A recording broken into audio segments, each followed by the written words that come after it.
now we're ready. Who are you? Are you like Mexican or something? Been saving to get out of this dump, and you're gonna help me.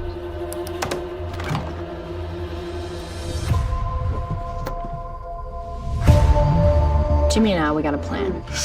Simple, easy. Like drugs. It's gone. The whole brick. I'm not doing anything criminal. Are you calling me a criminal? Hey, I'm going out on a limb here for you. You in or not? I'm not doing it. Okay, how do you think we're gonna get out of here then? Folding sheets? This is America. You want the rainbow, you gotta put up with the rain. Can you talk a little bit about your source of inspiration for this movie? Where did the idea come from? Sure. So in 2015, I made a short film called Love Comes Later, which was a really a 10-minute short film about an immigrant in a motel who decides to commit a petty crime because of her desperate circumstances. That short film went to the Cannes Film Festival and we premiered there. So I wanted to, from that point on, expand that story. But to do that, I also volunteered at the WPA, the Women's Prison Association, and came across several stories about how women fall into a life of crime. And I found that really fascinating because in a lot of these stories, the women fell into crime because of really daily mundane things like bringing home food for their family, or they committed a crime for their loved ones to keep them safe. So I found it really heartbreaking, and that's where the inspiration really came, to expand that world and really explore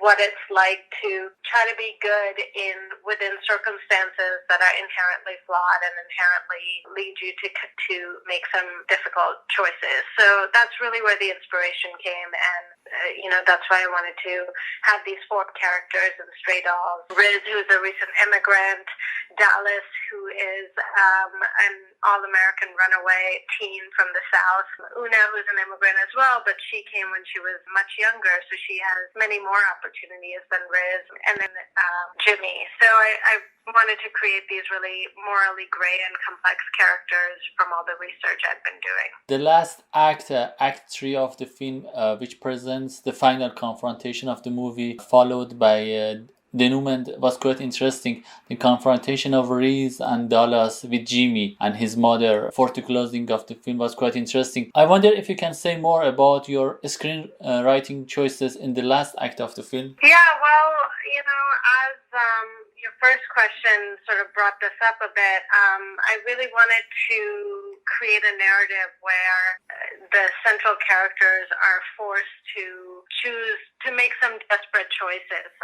So in the third act, it's not that they calculated what they were going to do. It's not like they planned it from the very beginning. It's just that as the stakes heighten for them, they find themselves even more and more trapped. And so their actions are even more and more desperate. So the third act is really just, an answer to how desperate their lives are, which we set up from the very beginning. And did you have any kind of cinematic inspiration for the film? I'm thinking of, for example, Thelma and Louise.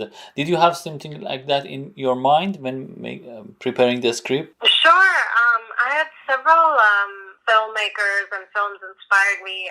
The Coen brothers and Blood Simple is a huge inspiration. Scorsese's Taxi Driver, again, was a huge inspiration.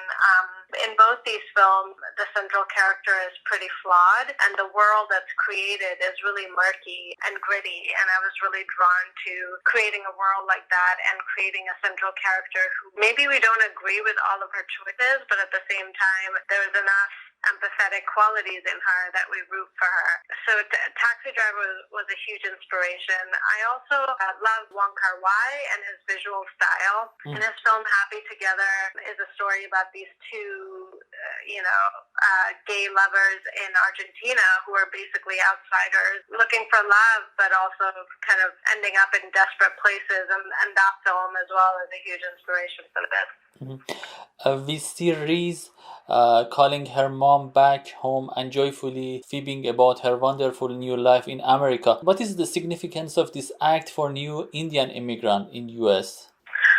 Well, it's a little bit, it comes from the stories we tell the people back home, right? So I think for a lot of people who immigrate to America or even the UK and to different parts of the world, that journey is full of obstacles and it's fraught with a lot of roadblocks.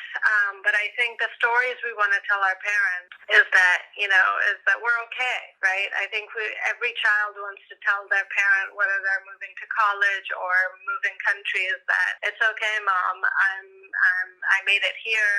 I'm fine. I'm healthy, and that's what parents want to hear. So I think Riz, when she calls home, touches on that really universal quality of just protecting your own parents and protecting them from the realities that you're really going through. The film's selective use of lighting to establish mood become evident early on, shooting primarily at night and in low light setting illuminated by splashes of neon. How was the working under such circumstances, and can you say about the reason behind this aesthetic choice? So I wanted to really create an immersive environment for my audience and to really let them feel what it's like to be in a motel. If you go to one of these rooms in America, the lights are quite dingy and you feel that there's almost this grit or this dirt that you can feel with your hands everywhere, and I wanted the film to have that kind of quality. So the color palette I picked, deep reds and blues and greens, and then setting that tone was really to create that environment so that I can submerge my audience in this authentic setting of a motel. And how was the working relationship with your director of photography? Are you very into calculating everything beforehand? Yes, we prepped a lot beforehand. My cinematographer, Shane Siegler, we've actually collaborated on several films together.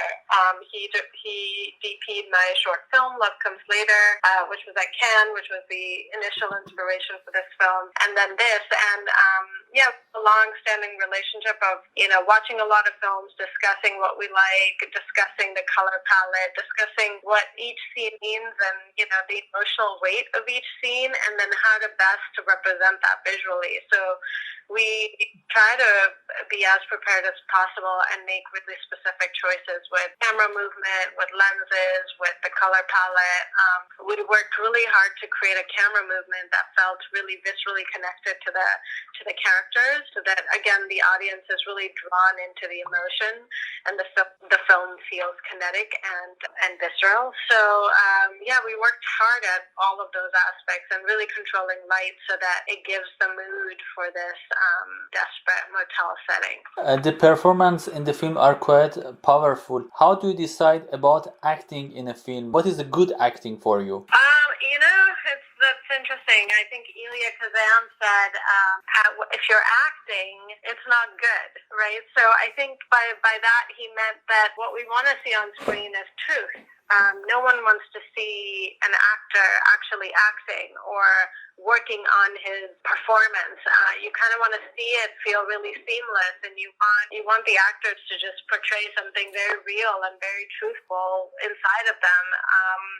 And bring that out. So my work with actors is really to bring out what's inherently real and truthful about them, and a lot of that happens in the casting process, to be honest, because as I'm selecting these actors, I'm selecting, it's the essence of them that I really want to bring out on screen. So and then on screen I help shape the performance, but it's really the actors who are stripping everything away and bringing out something real. So I mostly just try to stay out of their way and let them have the space to do that, and the space to fail and to try new things and to be themselves, and I'm just there to support that. In this process, you showed an interest in working with contrary cast. For example, Riz's stoic performance versus Dallas' avenging spirit.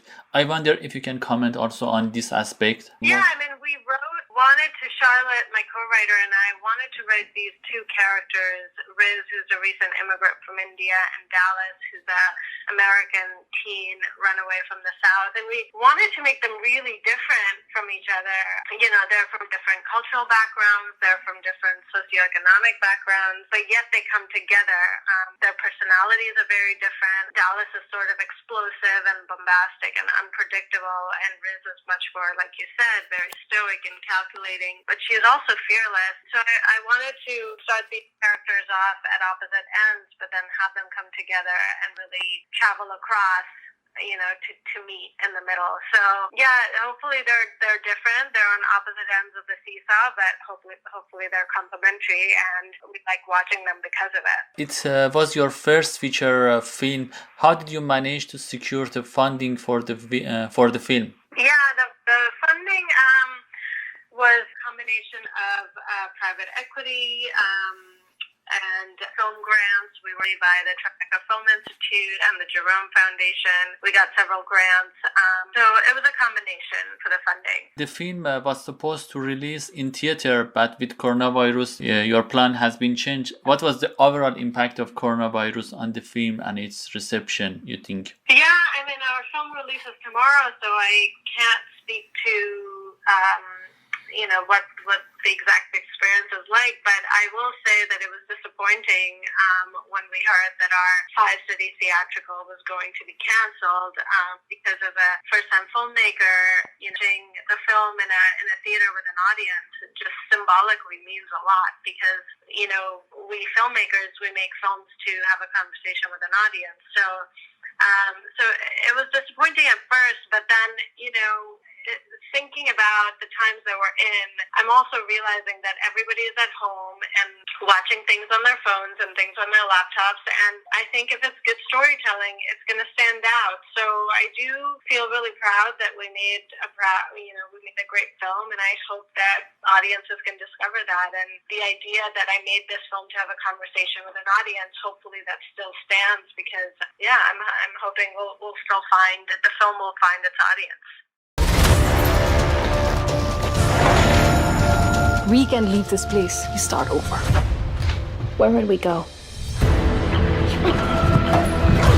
To Bonnie and Barney or something? No one's ever saved me before. Supposed to be meeting a friend of mine who's staying here. Where is he? Do you know what they want to do with me? It's gonna be okay.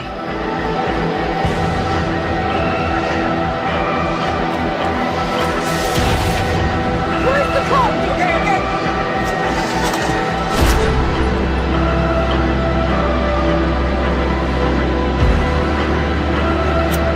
I never asked for any of